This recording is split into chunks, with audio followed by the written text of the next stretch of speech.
കോൺഗ്രസിനെ സംബന്ധിച്ചിടത്തോളം വളരെ വലിയൊരു തിരിച്ചടിയാണ് ഇപ്പോൾ ലഭിച്ചിരിക്കുന്നത് എന്ന് എടുത്തു പറയേണ്ടി വരും. കാരണമെന്ന് പറയുന്നത് കോൺഗ്രസിൻ്റെ കൈവശമുണ്ടായിരുന്ന ഒരു സീറ്റ് പോലും ഇപ്പോൾ നഷ്ടപ്പെടുന്ന തരത്തിലോട്ട് കാര്യങ്ങൾ മാറിയിരിക്കുന്നു. ആകെയുള്ള 4 സീറ്റിൽ ഒരു സീറ്റ് കോൺഗ്രസിൻ്റെ കൈവശമുണ്ടായിരുന്നു. എന്നാൽ ആ ഒരു സീറ്റും നഷ്ടപ്പെട്ട് ഇപ്പോൾ 4ൽ 4 സീറ്റിലും BJP വിജയിച്ച് കയറുന്ന കണക്കെ കാര്യങ്ങൾ മാറിയിരിക്കുകയാണ്. ഗുജറാത്തിൽ രാജ്യസഭാ MPമാരുടെ തെരഞ്ഞെടുപ്പ് റിസൾട്ടാണ് ഇപ്പോൾ വന്നിരിക്കുന്നതെന്ന് പറയുന്നത്. അതായത് അതിൽ 4ൽ 4 സീറ്റും BJP നേടുന്ന കണക്ക് കാര്യങ്ങൾ മാറിയിരിക്കുകയാണ്. കോൺഗ്രസിൻ്റെ കൈവശമുണ്ടായിരുന്ന ഒരു സീറ്റും കോൺഗ്രസിന് നഷ്ടമായി ഇപ്പോൾ വട്ടപൂജ്യമാവുന്ന തരത്തിലോട്ട് കാര്യങ്ങൾ മാറിയിരിക്കുന്നു. വിശദമായി പറയുകയാണെങ്കിൽ ഗുജറാത്തിലെ 4 രാജ്യസഭാ സീറ്റുകളും BJP എതിരില്ലാതെ നേടിയിരിക്കുന്നു. കോൺഗ്രസിന് രാജ്യസഭാ പ്രാതിനിധ്യം പൂർണ്ണതോതിൽ ഇപ്പോൾ നഷ്ടപ്പെട്ടിരിക്കുന്നു എന്ന വാർത്തയാണ് പുറത്തു വന്നിരിക്കുന്നത്.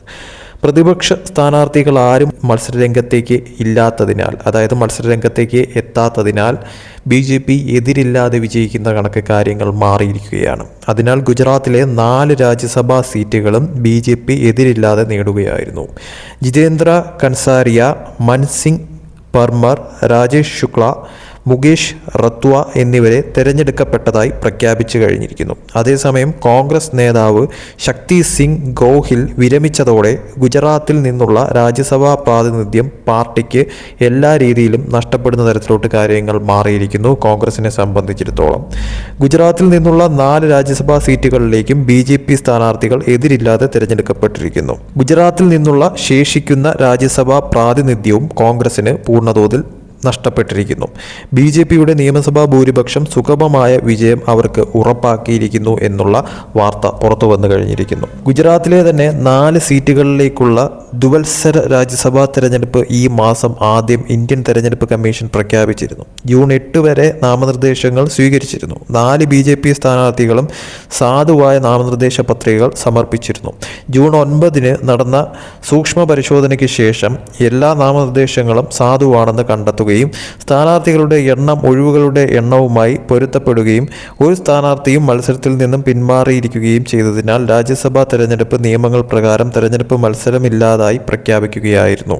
തെരഞ്ഞെടുപ്പിന്റെ ഏറ്റവും പ്രധാനപ്പെട്ട രാഷ്ട്രീയ റിസൾട്ടിൽ ഏറ്റവും വലിയ തോതിൽ തിരിച്ചടി ലഭിച്ചത് കോൺഗ്രസിന് തന്നെയാണ്. അതായത് ശക്തി സിംഗ് ഗോഹിലിൻ്റെ വേർപാടാണ് കോൺഗ്രസിന് ഗുജറാത്തിൽ നിന്ന് രാജ്യസഭയിൽ ഒരു പ്രാതിനിധ്യവും ഇല്ലാതാവുന്ന തരത്തിലോട്ട് കാര്യങ്ങൾ മാറ്റിയത്, അതായത് നഷ്ടപ്പെടുന്ന തരത്തിലോട്ട് കാര്യങ്ങൾ മാറ്റിയിരിക്കുന്നത്. ഗുജറാത്ത് നിയമസഭയിൽ BJPയുടെ അതിശക്തമായ ആധിപത്യം കാരണം റിസൾട്ട് ഏറെ പ്രതീക്ഷയോടെയാണ് പ്രതീക്ഷിച്ചിരുന്നത്. 182 അംഗ നിയമസഭയിൽ BJPക്ക് വ്യക്തമായ ഭൂരിപക്ഷമുണ്ട്.